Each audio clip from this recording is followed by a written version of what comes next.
Olá, meus caros estudantes. Vamos dar continuidade resolvendo questões e estudando o Código de Processo Civil. Hoje nós vamos estudar a questão de número 28. Questão de número 28. Quanto às normas processuais que conduzem o processo até seus posteriores termos, podemos afirmar que, letra A, trata-se do princípio da inércia da jurisdição. Letra B, trata-se do princípio da complexidade. Letra C, trata-se do princípio da progressividade. Letra E, D, trata-se do princípio da unidade. Lembre-se que nós falamos do princípio da progressividade, falamos do princípio da unidade. Agora, preste bem atenção no enunciado da questão 28. Quanto às normas processuais que conduzem o processo até seus ulteriores termos, o desenvolvimento, podemos afirmar que trata-se, letra C, de princípio da progressividade. Agora, antes, eu gostaria de chamar a atenção de vocês para um ponto que às vezes a banca cobra e o aluno fica perdido na hora da prova. E o que não acontecerá com você. Olha, a distinção. Qual é a distinção entre legitimidade para a causa e legitimidade para o processo? O primeiro, eu devo entender que não são sinônimos. Na verdade, a legitimidade para a causa eu não posso confundir com a legitimidade para o processo. A legitimidade para a causa é aquela em que é condição de ação. Condição de ação. Enquanto a legitimidade para o processo é pressuposto do processo. Pressuposto do processo. Vejamos o exemplo. O menor de 16 anos. O menor de 16 anos tem legitimidade ad causa. Legitimidade para a causa. Para propor ação contra seu suposto pai. Ação de investigação de paternidade. Mas esse menor, 16 anos, ele não tem legitimidade ad processo. Legitimidade para o processo. Legitimidade processual. Por não ter capacidade de estar em juízo. Devendo ser representado. Nós falamos também, só para lembrarmos, das ações, dos elementos das ações. Agora é importante que você saiba que as ações são identificadas pelos seus elementos: parte, pedido e causa de pedido. Os elementos subjetivos, sujeito, são as partes. E os elementos objetivos é o pedido e a causa de pedido. Os elementos subjetivos, sujeito, é as partes. E os elementos objetivos é o pedido e a causa de pedido. Só para fecharmos aquilo, o que eu prometi a vocês no primeiro vídeo, esgotarmos, megatos. Parte é quem pede ou em face de quem é pedida uma providência judicial. É o autor e o réu. Pedido desdobra-se em pedido imediato. Imediato, aquele que é providência jurisdicional solicitada. Providência jurisdicional solicitada, pedido imediato. Já o pedido mediato é aquele que constitui o bem jurídico pretendido. Pedido mediato é o bem jurídico pretendido. Pedido imediato é a providência jurisdicional. Vamos para o exemplo. Numa ação de cobrança, a contestação constitui o pedido imediato. Numa ação de cobrança, preste bem atenção. Numa ação de cobrança, a condenação constitui pedido imediato. Por quê, professor? Porque preste atenção, é a providência jurisdicional solicitada.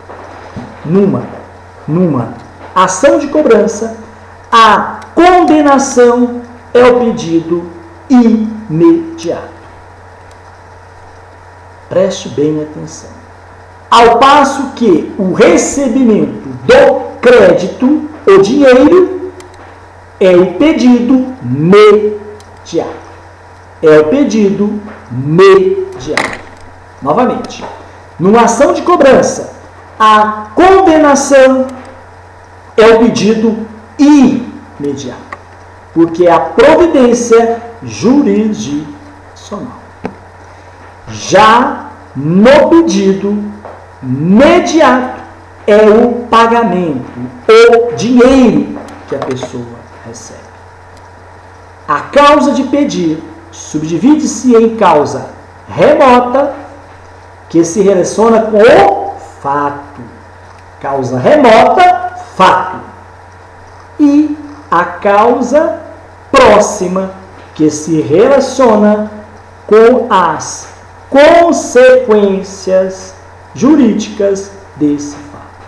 Novamente, a causa remota, fato, relaciona com o fato. Remota, fato. Causa próxima, que relaciona com a consequência jurídica desse fato. O abauroamento culposo, numa ação de reparação de dano por acidente de veículo, constitui a causa remota. Causa remota, fato. Causa remota, fato. Causa remota, fato.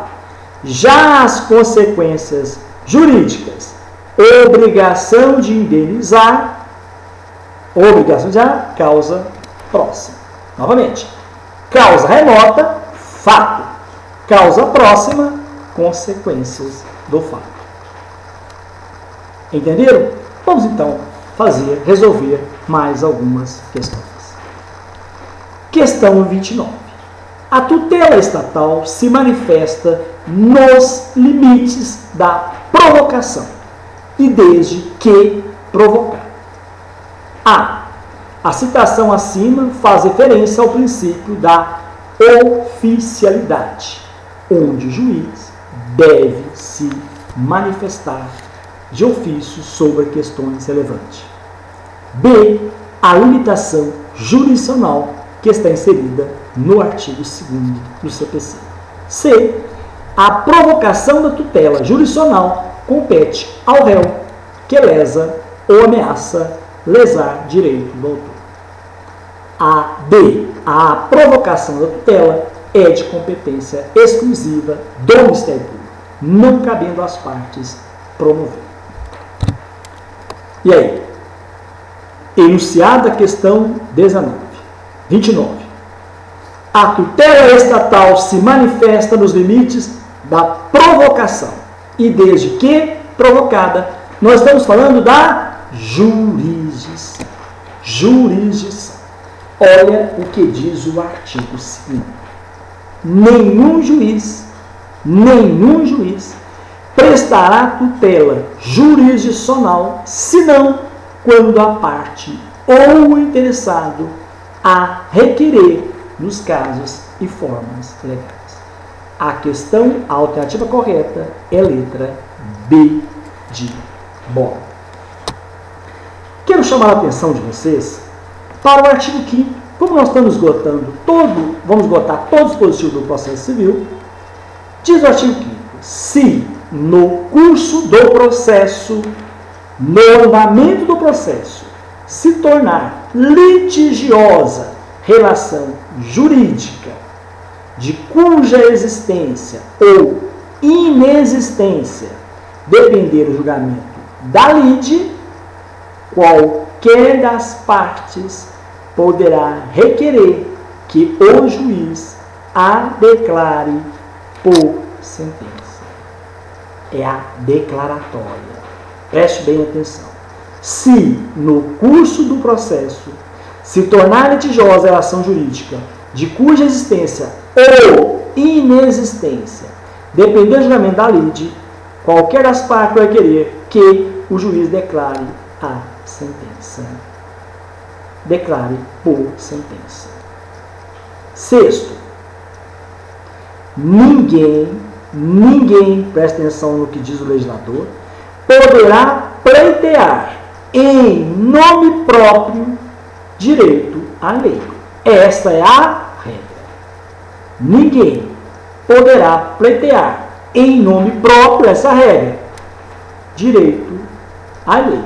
Agora, exceção, salvo quando autorizada por lei. Artigo 7º. Toda pessoa, não fala cidadão, fala pessoa, toda pessoa que se acha no exercício, toda pessoa que se acha no exercício dos seus direitos tem capacidade para estar em juízo. Toda pessoa, aqui não fala de fato, fala de direitos. Todas as pessoas, toda pessoa que se acha no exercício do seu direito tem capacidade para estar em juízos. Aqui a banca pode perguntar a você: é correto dizer que nem todas as pessoas que se acham no exercício dos seus direitos têm capacidade para estar em juízo? Falso! Porque o artigo 7º, ele é claro. Toda pessoa tem, que se acha no exercício do seu direito, tem capacidade para estar em juízo. Continuemos então o nosso estudo. Questão de número 30. Em relação aos elementos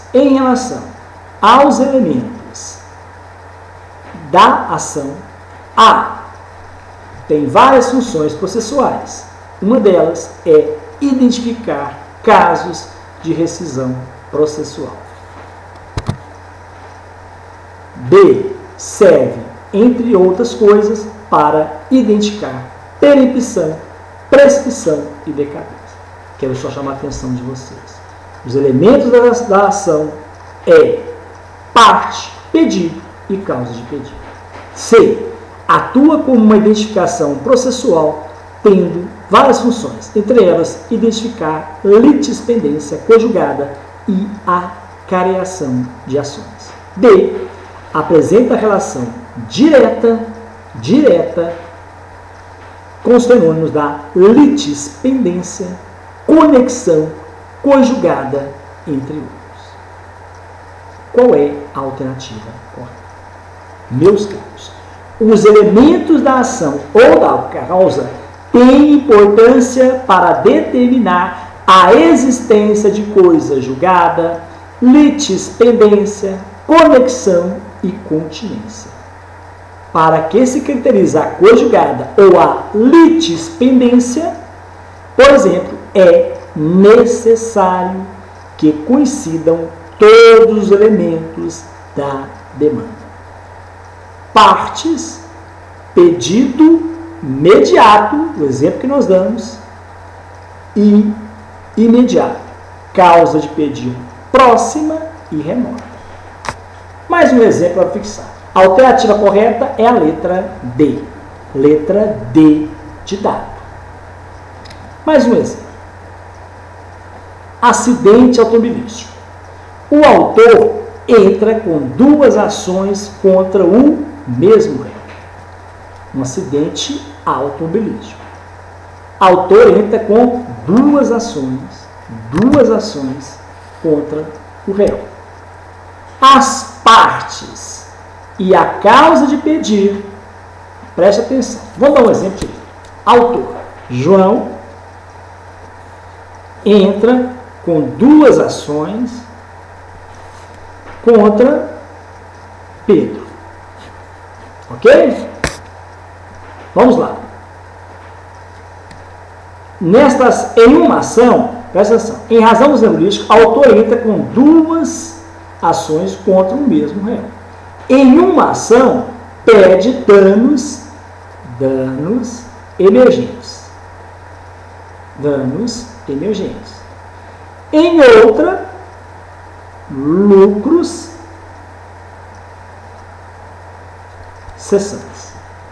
As partes são as mesmas. João e Pedro. Partes iguais, são as mesmas. E a causa de pedir, a remota, fato, que eu falei para vocês, é caracterizada, presta atenção, a causa remota é caracterizada pelo acidente. A causa remota relaciona-se ao fato. Vamos lá. Causa remota é o acidente. Já a causa, preste atenção, já a causa próxima,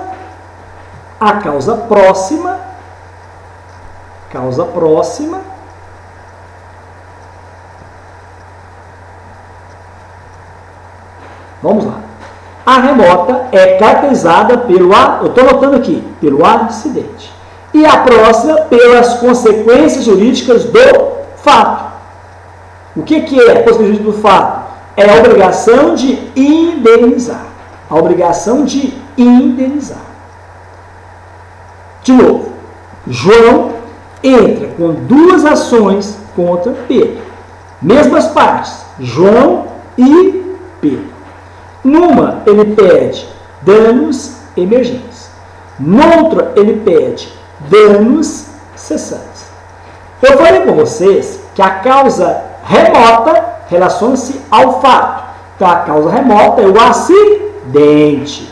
E eu falei também que a causa próxima relaciona com a consequência jurídica. A consequência jurídica é a indenização.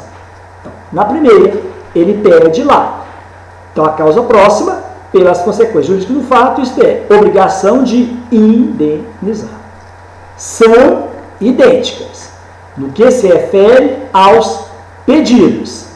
Apenas os imediatos são coincidentes. Presta atenção, nós falamos dos bens imediatos. Qual que é o bem imediato? É a providência jurisdicional solicitada. Qual que é o bem imediato? É a providência jurisdicional solicitada. Então, são idênticas no que se refere aos pedidos. Apenas os imediatos. São, preste bem atenção, são coincidentes. Imediatos são coincidentes. O autor, nas duas demandas, pretende o quê? A condenação do réu.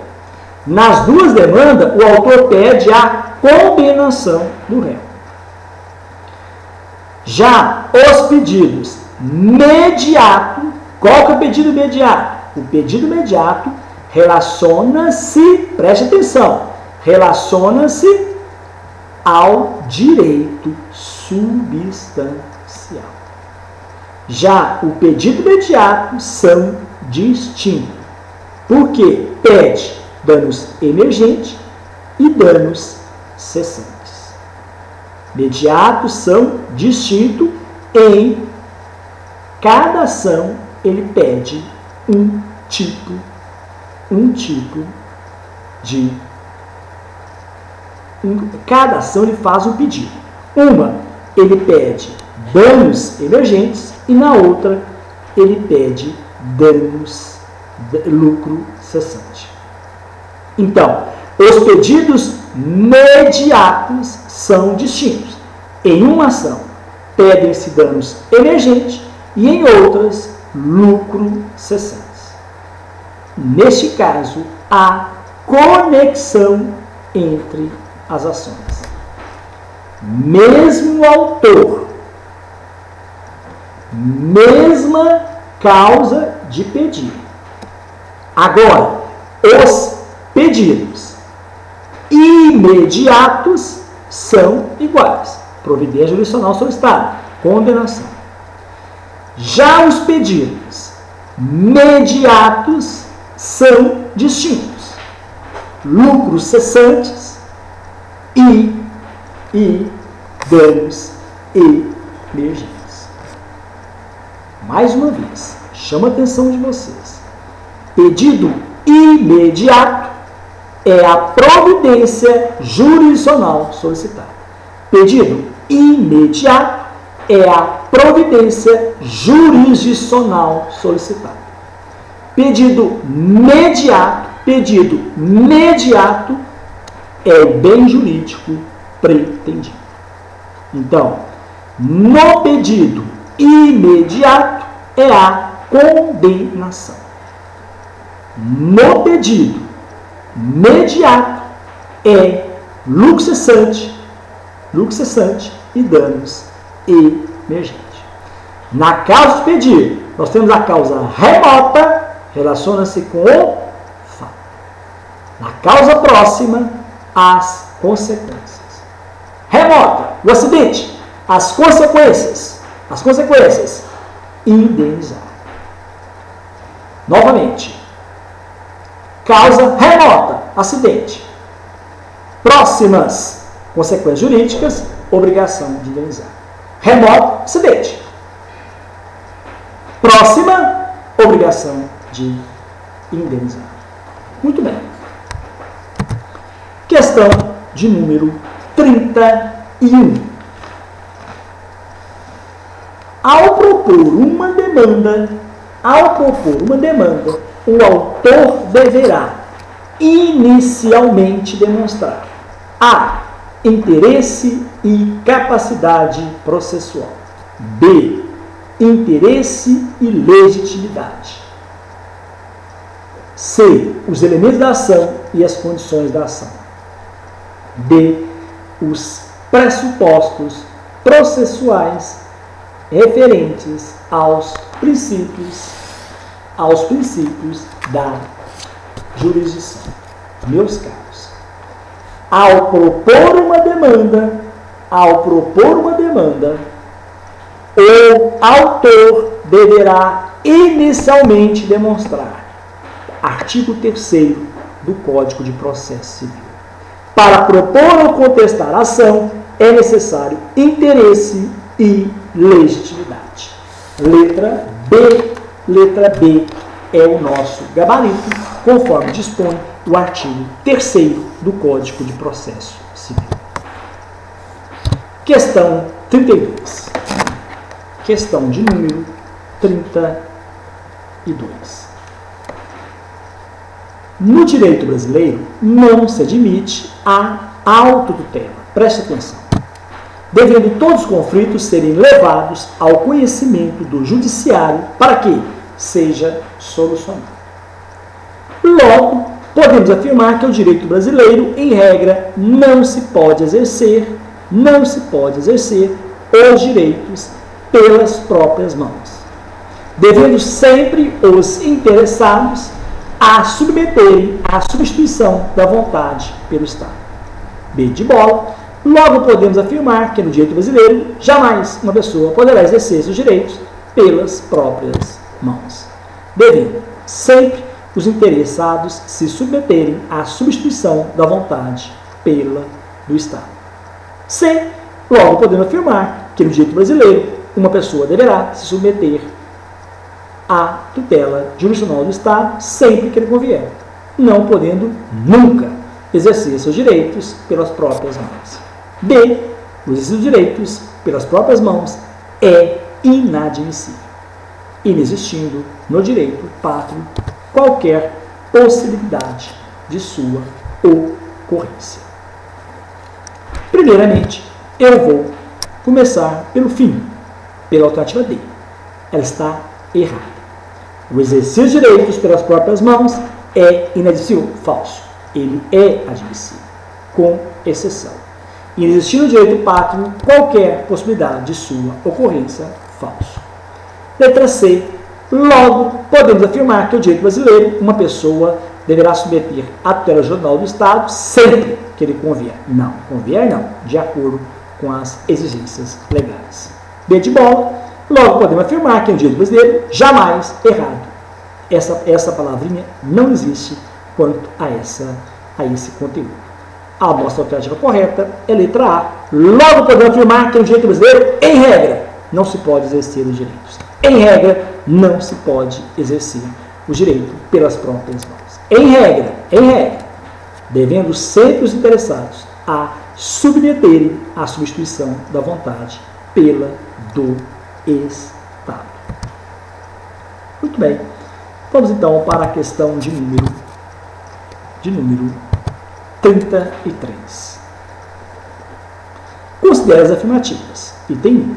Não se exercita a jurisdição para responder questões abstratas e puramente teóricas, sendo necessário que a parte tenha interesse de agir. 2. O interesse do autor pode limitar-se à declaração de existência ou inexistência de relação jurídica.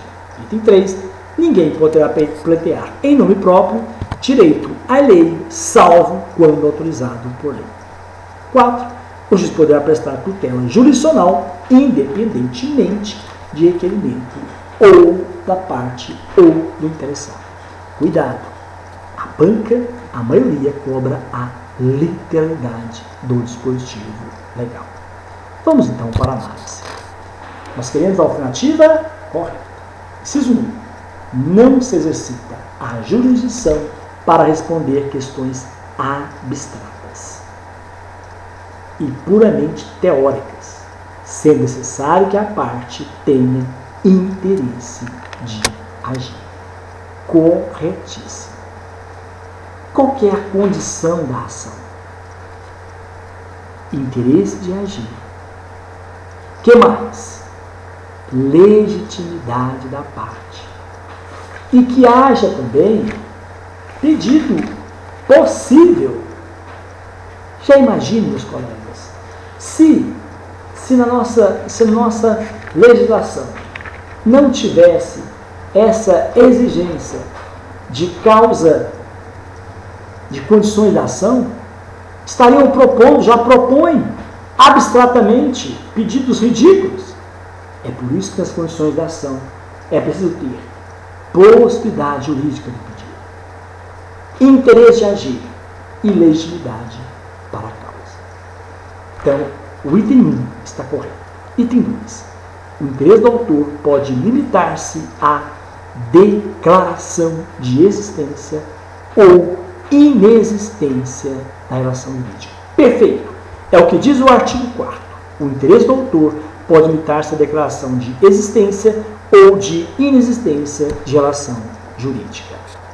Item 3. Ninguém poderá propor, preste atenção, ninguém poderá pleitear em nome próprio direito à lei, salvo quando autorizado por lei. Esse é o artigo 6º do CPC.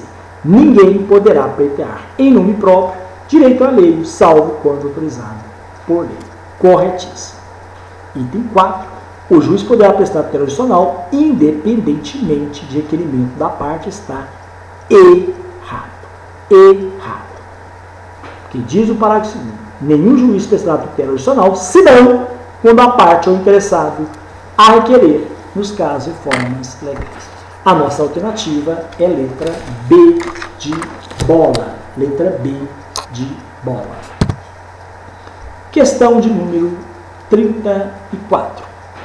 Em se tratando, questão número 34. Em se tratando das condições da ação, A. O juiz só verificará a possibilidade jurídica do pedido por ocasião do julgamento de mérito. B. Só é parte legítima aquele que é titular do direito controvertido. C. A inexistência de apenas uma delas não obsta o pagamento, o julgamento do mérito. D. Verificando o juiz de uma das condições da ação, proferirá, verificando o juiz a inexistência de uma das condições da ação, proferirá a sentença de extinção do processo que, transitado em julgado, obstará a que o autor intente de novo a ação. E. O juiz poderá julgar o mérito se o autor e réu forem parte legítima. Vamos então. Nós estamos procurando a questão correta. O juiz só verificará a possibilidade jurídica do pedido por ocasião do julgamento do mérito. Errado. Errado. O juiz verificará a possibilidade jurídica do pedido também por ocasião do não julgamento do mérito. Então, a alternativa A, ela está errada. Ela está errada. Preste bem atenção o que eu vou pontuar para vocês. Preste atenção. O Estado não pode se eximir de prestar a tutela jurídica solicitada. Conquanto abstrato o direito da ação, seu manejo pressupõe o preenchimento das suas condições, das condições da ação. Na falta das condições da ação, extingue-se o processo sem julgamento do mérito. Sem julgamento do mérito.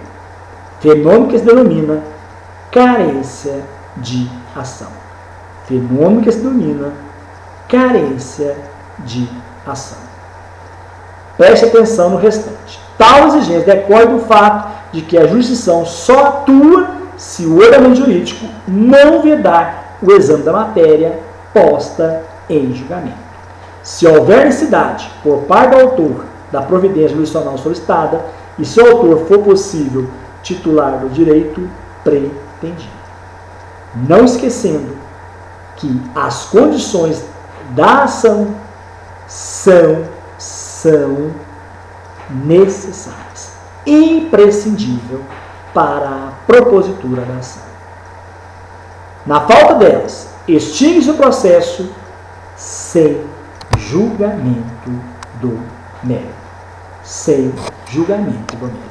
A alternativa A está errada. B. Só é parte legítima aquele que é titular do direito controvertido. Não. Já falamos isso. Pouco importa o direito controvertido real, existente, que possa ser reconhecido na sentença. O que interessa para a verificação da legitimidade é o direito abstratamente invocado.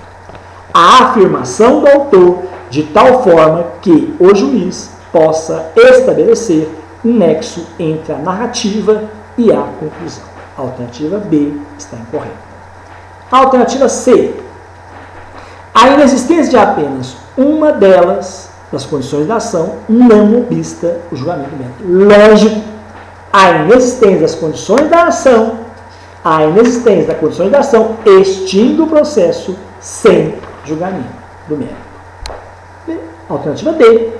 Verificando o juiz a inexistência de uma das condições da ação, proferirá a sentença de extinção do processo. Falso. Ele extingue o processo sem julgamento do mérito. Novamente, letra E, o juiz só poderá julgar o mérito se o autor e réu forem parte legítima. Corretíssima a questão de número 34. Questão 35. Questão 35. Não é condição da ação. Qual é a condição da ação? Novamente, preste bem atenção. Quais são as condições da ação? Interesse de agir, legitimidade das partes e possibilidade do pedido. Não é condição da ação. Legitimidade das partes, legitimidade da causa, interesse de agir, a previsão ou não exclusão no sistema de pretensão em abstrato. Meus caros, não é condição da ação a legitimidade processual. Aí não, são pressupostos processuais. A alternativa B de bola é o nosso gabarito. A alternativa B de bola é o nosso gabarito. Deixa eu ver se eu posso mais uma. Posso. Questão 36. No direito brasileiro, não se limite à autotutela, devendo todos os conflitos serem levados ao conhecimento do judiciário para que seja solucionado. Esse aqui já foi resolvido. Letra A. Logo podemos afirmar que o direito brasileiro, em regra, não se pode exercer os direitos pelas próprias mãos. Não fizemos não. Devendo os interessados a submeterem à substituição da vontade pela do Estado. Corretíssimo. Nós falamos isso muito no início do conceito de jurisdição. Então, a questão 36, o gabarito é letra A. Não vou comentar que nós fizemos uma questão muito próxima, muito parecida com essa. Meus caros colegas, nós encerramos aqui a questão de 36. No próximo vídeo, trabalharemos a questão de número 37. Mais uma vez, chamo a atenção de vocês para a divulgação desse curso, se ele estiver trazendo aproveitos para vocês ou para você. Eu combinei, fiz um acordo com vocês. Eu darei seguimento a esse estudo se ele estiver colaborando com vocês e se nós tivermos uma boa aceitabilidade desse curso. Como que eu provo a aceitabilidade do curso? É com os acessos. Os demais cursos eu fui gravando porque teve muitas visualizações. Mesma coisa é isso. Eu agora vou gravar muitos vídeos, publicar muitos cursos, desde que atenda o interesse dos alunos. Ok? E eu só descubro se atende seu interesse ou não, quando vocês visualizam, quando vocês divulgam essa ideia. É para detonar mesmo. Quero vocês ocupando o cargo de servidor público. Vou estudar, vou buscar a vitória de vocês. Em troca, vocês divulgam essa ideia. Um grande abraço. Eu confio em Deus. Eu confio no potencial de vocês. Eu confio na sua capacidade. Tenho certeza. Eu quero ver você como servidor público. Não se esqueça. Potencial você tem. Às vezes falta disciplina. Se não falta, confie na vitória. Deus te dará essa vitória. Um grande abraço. Até o próximo encontro, se Deus quiser.